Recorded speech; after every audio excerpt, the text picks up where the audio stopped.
shalom. Ndabasuhuje mwese aho muri. Uwiteka ashimwe ko yongeye kumpa kano kanya kugira ngo nsangire ijambo ry'Imana namwe. Ni ukuri ni iby'agaciro kanini iyo mbonye umwanya nk'uyu. Ni umwanya uri privilege cyane kuri jyewe. Nizere ko mwese aho muri Uwiteka akibarinze kandi arabarinze. Ni ukuri ni iby'agaciro kanini kubona turamuka uko bukiye ko bwije, Uwiteka aturinze. Ibyo ni ukubishimira cyane.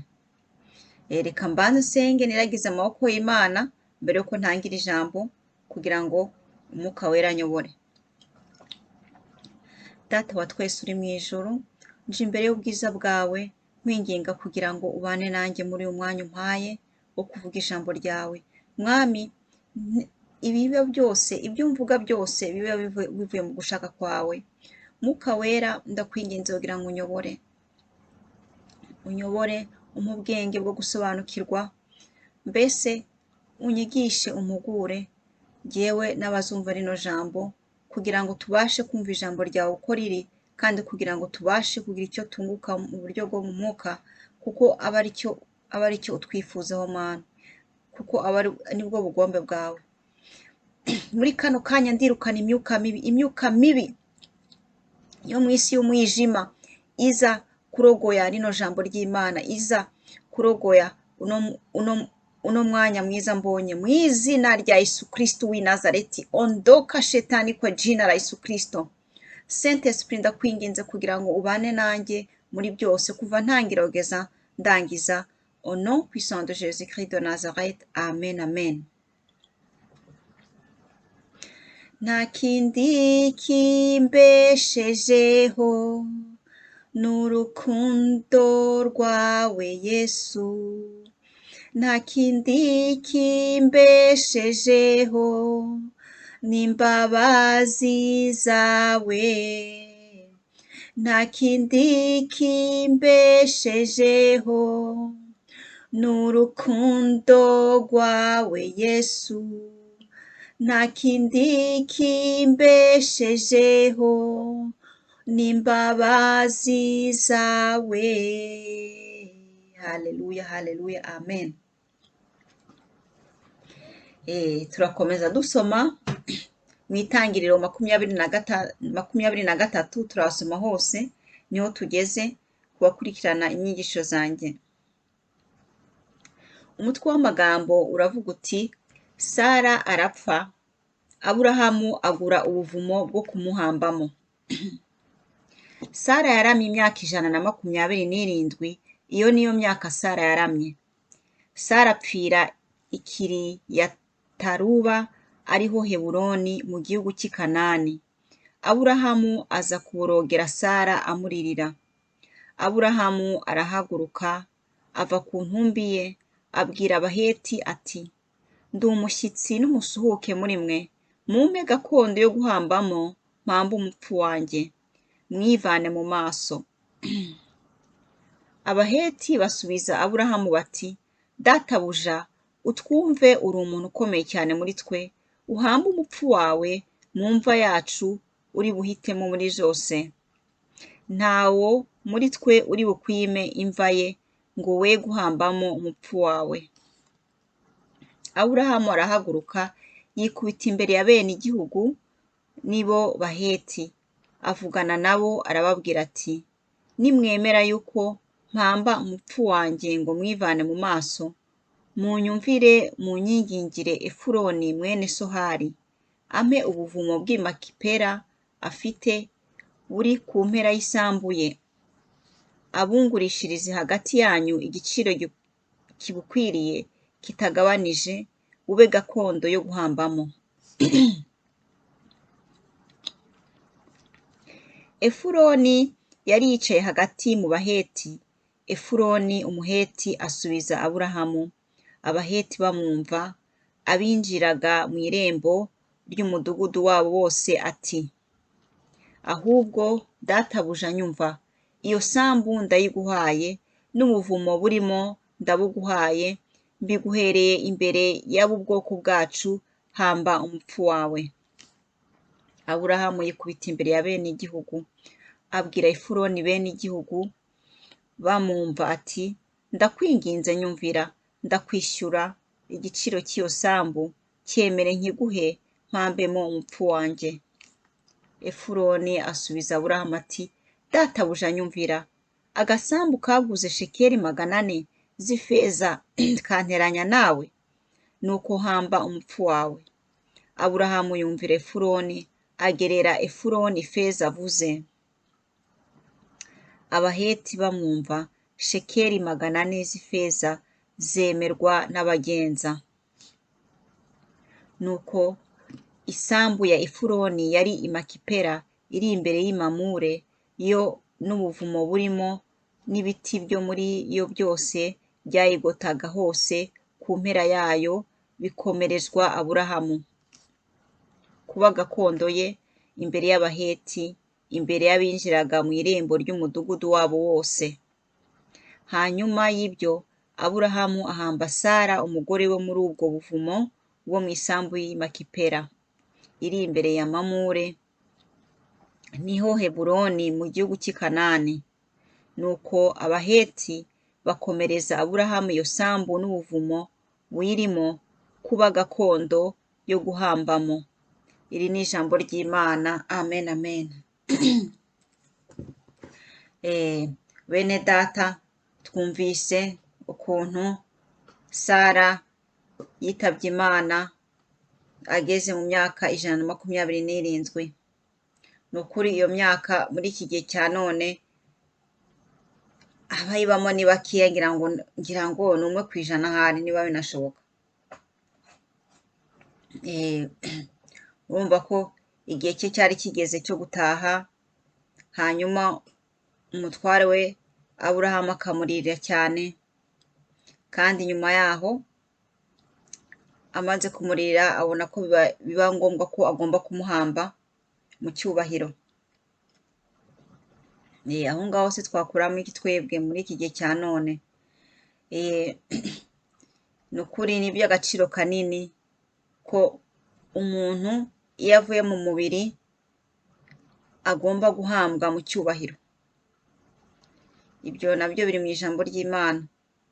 Umuntu agomba guhambwa mu cyubahiro kuko ubuzima bw'umuntu uko bungana kose, uko aba yarabayeho kuri iyi si, nubwo yaba avuye kuri iyi si afite imyaka mike, ariko ni iby'agaciro kanini guhamba umuntu mu cyubahiro. Na Aburahamu yarabikoze,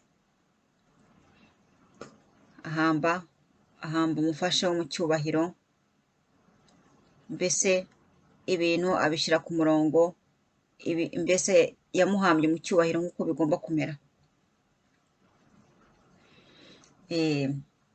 Kandi iyo ndimo nsoma kino gisomwa, bintera gutekereza iherezo ry'umuntu, iherezo ryacu, amaherezo yacu, ko ari ikintu abantu tuba dukwiriye gufataho umwanya tukagitekerezaho.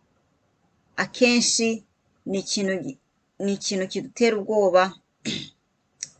Ntabwo ari bose batera ubwoba, ariko akenshi usanga ntabwo umuntu ashobora, ni gake bibagira ngo umuntu yicare atekereze ku iherezo rye, avuga ati, ese nimva mu mubiri bizamera bite? Hariho ababitegura, ugasanga barategura abo baho imirage, bakabyandikisha, byose bikaba biri ku murongo. Ariko ku buryo bwo mu mwuka nicyo kintu gikomeye, kwitegura iherezo ryacu, kuko ikintu cyose kigira iherezo. Umugani wavuga ngo hapfa uwavutse. Iyo umuntu yavutse no gupfa aba azapfa. Igihe cye kigeze, umuntu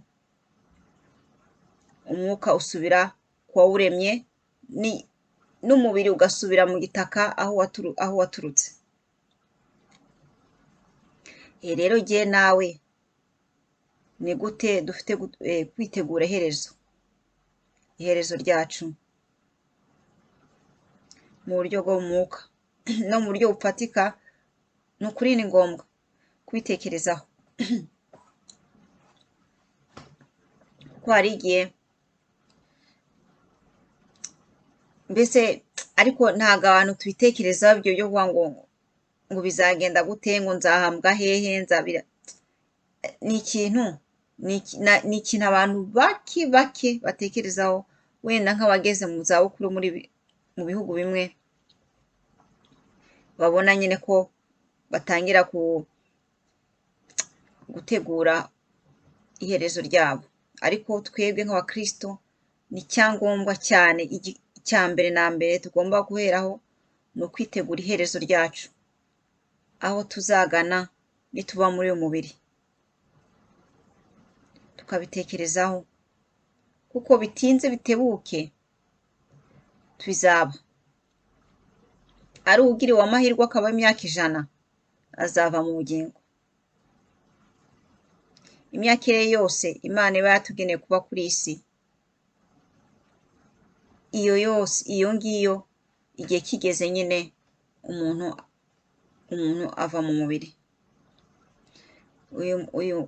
Umubiri ni couverture twambaye, navuga ko uyu mubiri ari inzu tubamo, ni inzu y'icumbi, inzu y'icumbi ducumbitsemo. Kuko iyo umuntu ari mu nzu y'icumbi ntabwo haguma, igihe kiragera nyirayo akaza kuyishaka, kwishyuza. Natwe nuko rero ntabwo tuzi umunsi n'isaha, nta na kimwe tuzi, ariko nta nubwo ari ngombwa no kubimenya. Igikuru ni uguhora twiteguye, tukitegura iherezo ryacu, tukitegura mu buryo bw'umwuka, dukora turi maso, kandi tukibuka cyane cyane guhora dusengera iherezo ryacu mu masengesho yacu ya buri munsi. Tugasenga tubwira Imana uti Mwami uzampa iherezo ryiza, ukabisengera, ugasengera iherezo ryiza, ugasengera umuryango wawe n'abo ukunda bose kugira iherezo ryiza. Ko mu by'ukuri ubundi ni ikintu kiri supreme, ni ikintu kinini cyane, kuko ngo iherezo ry'umuntu ngo riruta itangiriro rye. N'iherezo ry'ikintu cyose riruta itangiriro ryacyo. Hari abantu baba bifuza nyine, ukabona umuntu nyine akaba ageze mu myaka myinshi, wenda dufate nk'imyaka 80, atagishoboye kugenda neza, atagishoboye kwiruka nk'uko yirukaga, ugasanga arifuje ati icyampa nkasubira inyuma nkagira imyaka 30. Murumva, akifuza kongera kuba muto, ariko imyaka yacu yo kuba kuri isi igenda tudura, ntabwo isubira inyuma. Uza ukisanga wabaye umupapa, wabaye umumama, ukisanga abana bakuze bavuye mu mago, ukisanga wageze mu zabukuru. Mbese ibintu byose ubireba biba vuba vuba kuri isi, ibintu byose bigenda byihuta, ntabwo umenya isaha washitse aho hantu ugati mfite abuzukuru. Mbega ibintu ukabona bigenda vuba vuba. Ni ukuri nibyo, iminsi yo kuri isi igenda vuba vuba. Uwigiriyemo umugisha, akagiramo umugisha, akaramba, akabona abuzukuru, akazabyara, Imana ikarera abana be, ikamuha ndetse n'abuzukuruza n'ubuvivi. Hari abagira amahirwe yo kubabona. Ibyo byose ni umugisha, ariko ikiruta byose ni ugutekereza ku iherezo ryacu, tugatekereza eternite yacu, aho tuzagana. niba koko twitwara nk'uko Imana ibishaka, niba koko hari ideni dufitanye n'Imana, ibyo byose tukabikemura hakiri kare bigishoboka,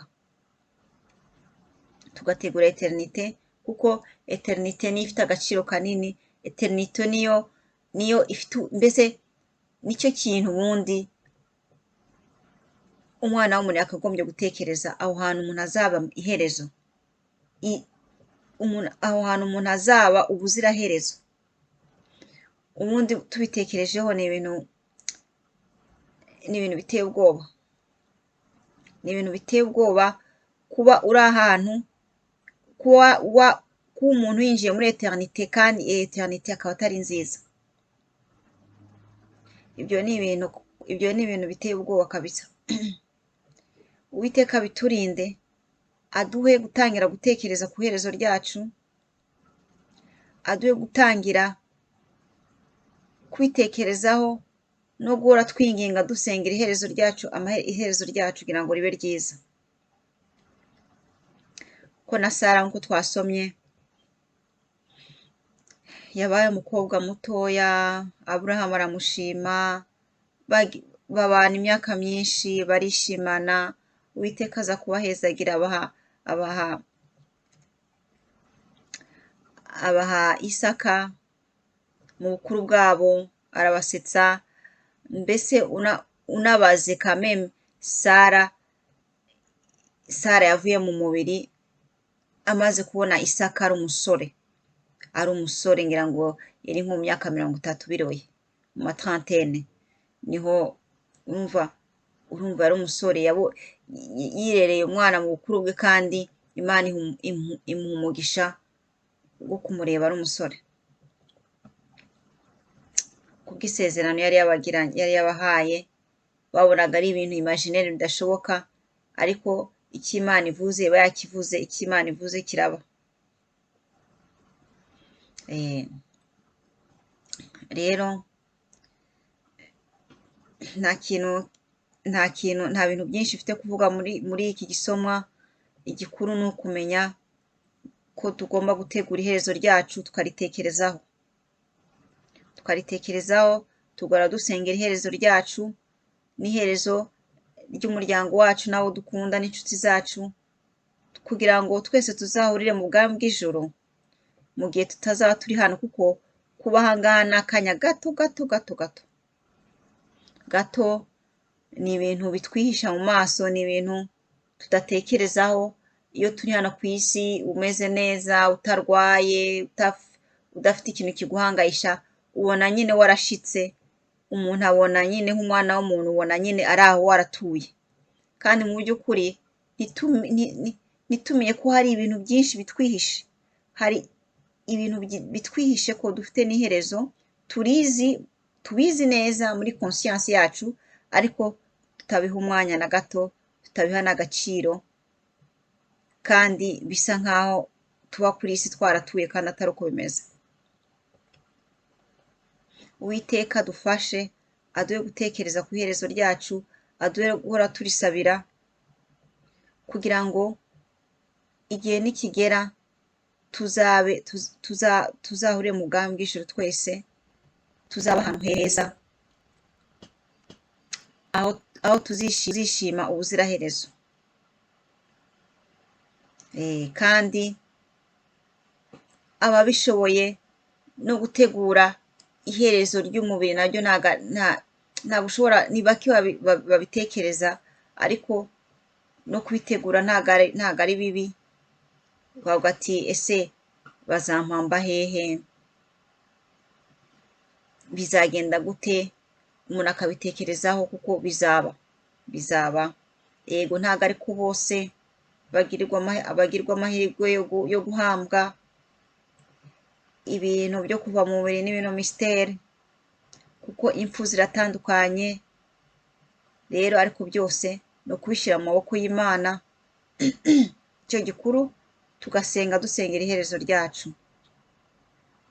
Nyagasani akomeze kubitaho, akomeze abaganirije ku jambo ryayo, Mwuka Wera akomeze abasobanurire icyo rino jambo Imana yarishyiriyeho, kugira ngo twiyungure, twunguke ubwenge, tube kuri iyi si ariko ntitubemo nk'abantu b'abasinzi, ahubwo tuyibemo nk'abantu b'abanyabwenge, ubwenge Imana iduha bwo mu ijuru, tuyibemo turi maso kandi ngo tugira dute, ngo dukora nk'abakozi ba saa kumi n'imwe. Kuri iyi si dukorera amafaranga, abafite amahirwe bakaba bafite akazi, usanga twitaho ku bintu by'amafaranga cyane, umwanya mwinshi tukawushyira mu mafaranga, yego nabyo ntabwo ari bibi kuko amafaranga niyo akora byose, ariko ijambo ry'Imana ryo riratubwira ko tugomba gukorera ubwami bw'ijuru, mbega tukazinduka cyane nk'abakozi ba saa kumi, mbega bisobanuye ko tugomba kubishyiramo umwete nk'uko dushyiraho umwete dushakisha amafaranga, ngo abe ari nako tugomba gushyiraho umwete dushakisha ubugingo buhoraho. Ko ubugingo buhoraho nabwo burakorerwa, ntabwo ari ibintu byizana, burakorerwa, ubugingo burahora burashakishwa, kandi ari nayo nzira iruhije, inzira nto cyane iruhije, ngo abantu benshi bifuje kuyinjiramo ariko irabananira, kuko iyo nzira nto igana mu ijuru iraruhije, bisaba effort, isaba kwitanga. Inzira yo mu ijuru ni inzira isaba kwitanga, mbese niko nakubwira, ukitanga, ukiyanga ubwawe. Ngo uzakunda ubugingo bwe ngo azabubura. Iyo niko n'ijambo ry'Imana ritubwira. Uyu mubiri uradushuka, uyu uradushuka tukawukunda kurenza n'ubugingo bwacu buhoraho. Mungu Imana idufashe. Uyu mubiri uzasubira mu gitaka aho waturutse, uyu mwuka uzasubira kwa Mana aho tuzacirwa urubanza, uyu mwuka nk'uyu nguyu niwo tugomba gukariraho, niwo tugomba gufuhira.